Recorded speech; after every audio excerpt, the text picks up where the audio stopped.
You'll never see it called Agenda 21. It's always called something else, and it's right there in your town.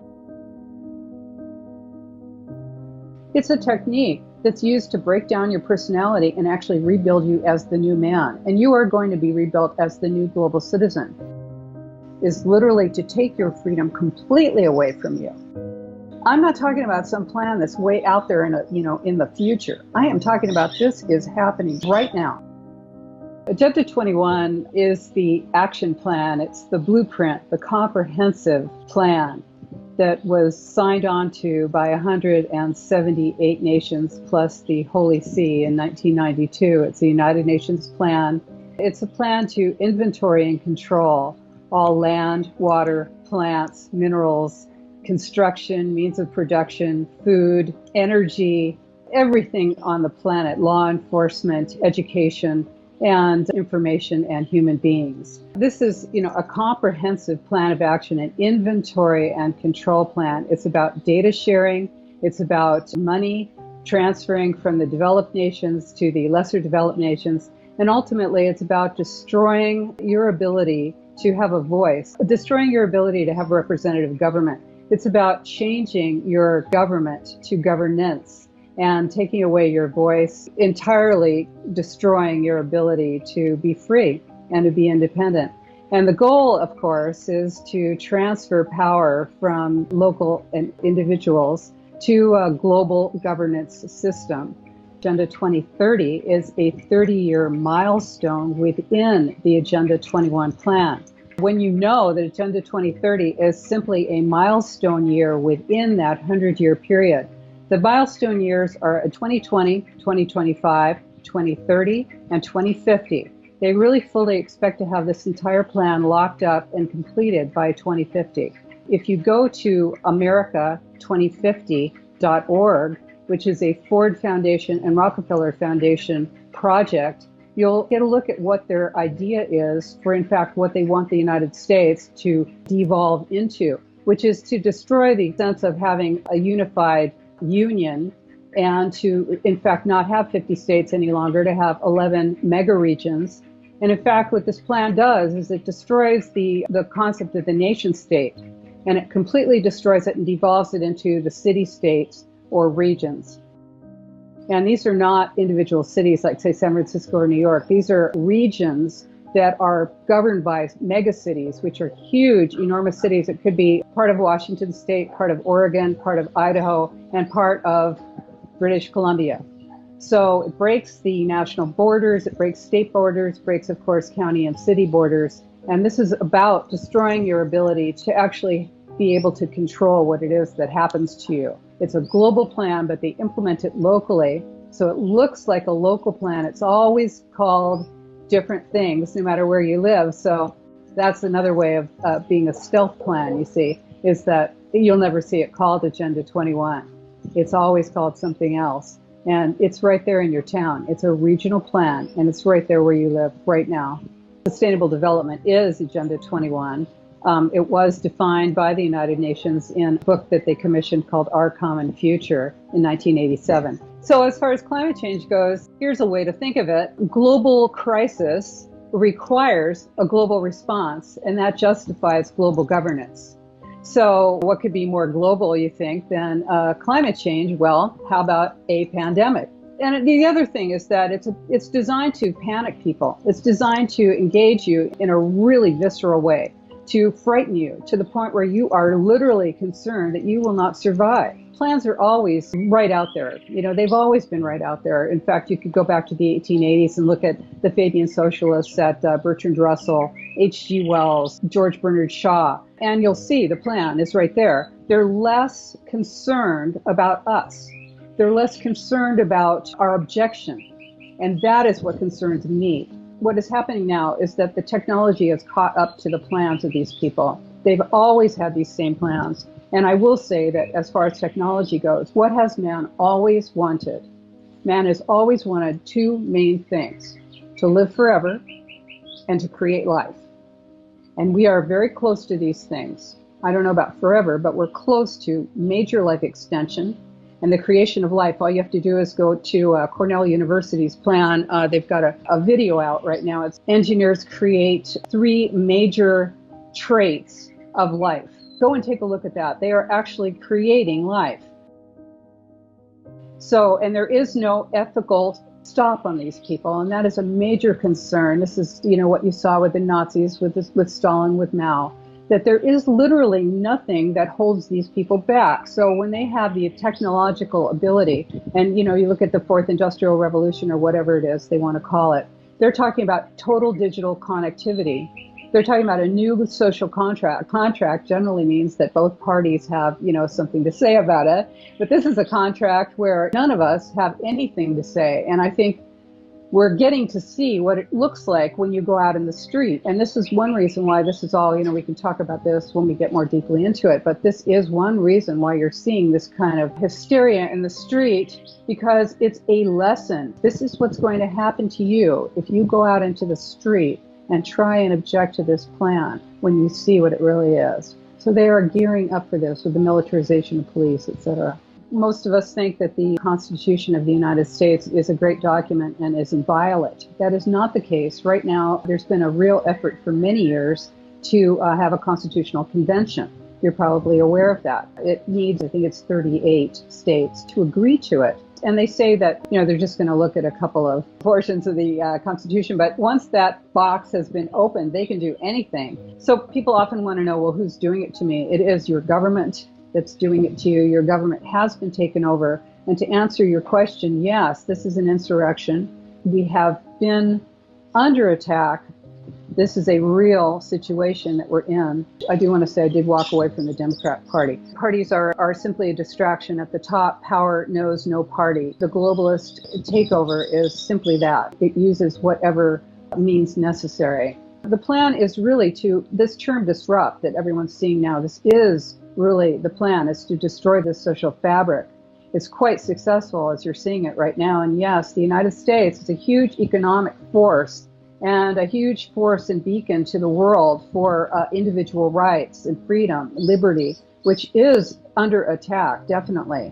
And it is a target. There is no question about that. I do think we're in an extremely dangerous situation right now. And part of the reason why it is so dangerous is because it is supported by civil society, by universities, by foundations, by business organizations, by public sector agencies. This is a plan for governance. And so all of those parties who have been, of course, indoctrinated since, for the entire time that they were in university and prior, pre-kindergarten to postgraduate school, this is designed to utilize, to activate those change agents. That's really what the word change is really about. It is an activation of agents for change, and that is not a positive thing for the Union of the United States. Transform is a term that's used, it's a jargon term, and it's an Agenda 21 term. So transformative learning, when you see it in the educational system, you're going to see it in your policing system. It's about breaking down the individual. It's about breaking down your alliance to any old system, any old connection, your family, your old thoughts, your belief system. It literally makes you into a patient. This is a mental health technique that destroys it actually breaks you down. It's a breakdown and then build back up of the personality. And this is what they intend to do with police officers. So in other words, this whole, institutional racism it's merely an excuse to destroy literally the minds. It's used by the Nazis. It's a technique that's used to break down your personality and actually rebuild you as the new man. And you are going to be rebuilt as the new global citizen. So your police force will be rebuilt as people who literally cannot put their hand on their gun. So when you have a police force that's made up of non-humans, then you're going to have a real dangerous situation, obviously. I don't have to lay it out for you, where you're not able to reason with a human being. So this is actually a two-part plan. You see, it's a plan to destroy your existing police force on the ground, who lives in your neighborhood probably and knows you, or at least knows your area. And then you're going to be replacing that with something very, very different. So depopulation is, of course, a vital part of the plan, because the plan moves you out of the rural and suburban areas into the dense city centers where you can be more easily managed, controlled, and surveilled. And of course, these cities are not capable of literally holding that many people. So the design of the plan is to, make it so that they can hold as many people as possible. Your buildings are very important to this plan. Smart cities, the Strong Cities Network, all of this. You can look at Alphabet and their Sidewalk Labs, which is Quayside they were trying to do in Toronto, which was about, literally tracking every aspect of your life, building a city from the ground up. This is the goal, you are living within a panopticon. That is the design of this plan, is literally to take your freedom completely away from you. And I'm not talking about some plan that's way out there in the future. I am talking about this is happening right now. And yes, it's about depopulation, because you know what? You are just not worth it. You use too much. This is what the climate change thing is all about. You are using too much energy, too much water, and too much land. And you need to be isolated and moved into the high-density city center where you can be more easily controlled and managed and surveilled. And that is what this is doing to you right now. It's not like this plan is out there in 2030 or 2050. 2020 is a really important year. A lot of these plans, when you look at your regional plan for your area, a lot of these plans are named Your Town, whatever the name is, 2020. Because 2020 is a key year in the implementation of this plan. We're being conditioned to be passive right now. We're being conditioned to click a like and think that that means that we're a political activist. And it does not mean that. You are not a political activist if you don't leave your house. Plus, your government has now gone virtual. You don't even know where your city council meets. You think it doesn't matter. But those are the people who make the rules that you live under right there in your town. And you better believe it does matter. And don't tell me that your government is so bad that, that you can't do anything about it. But the thing is that you've let it get that way. And if you continue to let it get that way, it ain't going to get better. So what you need to do is actually occupy your government, to take a term that, I think was really misused, to actually go and be your government. The thing is that you need to know what Agenda 21 looks like, and you need to recognize it so that when you see it in your city, you can go and talk about it. You can, first of all, get yourself elected. You can run for office and not get elected, but talk about it. You can stand up in your city council. Every single item on that agenda is probably related to Agenda 21 if you know what you're looking for. So you want to take this on, you want to spread this information. You can do it with flyers, you can do it with mailers, you can spend a little money, you can make some videos, you can share them with people. You could share these videos with people and then decide what kind of action you're going to take. Because just knowing without doing something about it is simply not enough at this time.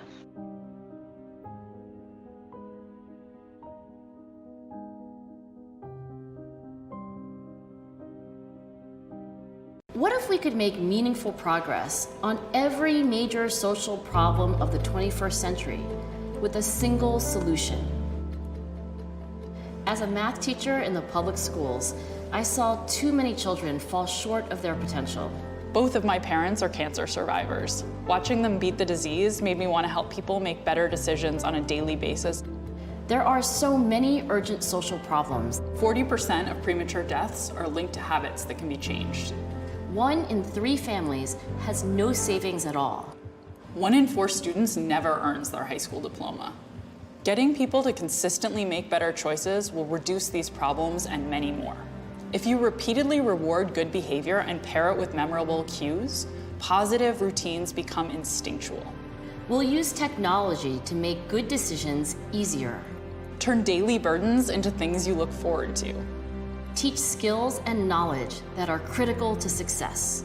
Until now, no team has had the interdisciplinary expertise and the time horizon to say, we can solve this problem. We have united the world's experts on behavior change. With innovative partners in health, education, and finance. If we can solve enduring behavior change, we can address every major social ill that confronts humanity.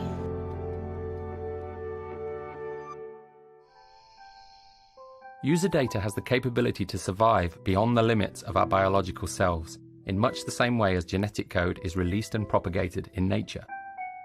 By considering this data through a Lamarckian lens, the codified experiences within the ledger become an accumulation of behavioral knowledge throughout the life of an individual. By thinking of user data as multi-generational, it becomes possible for emerging users to benefit from the preceding generation's behaviors and decisions. As new users enter an ecosystem, they begin to create their own trail of data. By comparing this emergent ledger with the mass of historical user data, it becomes possible to make increasingly accurate predictions about decisions and future behaviors. As cycles of collection and comparison extend, it may be possible to develop a species-level understanding of complex issues such as depression, health, and poverty. Our ability to interpret user data, combined with the exponential growth in sensor-enabled objects, will result in an increasingly detailed account of who we are as people. As these streams of information are brought together, the effect is multiplied. New patterns become apparent and new predictions become possible.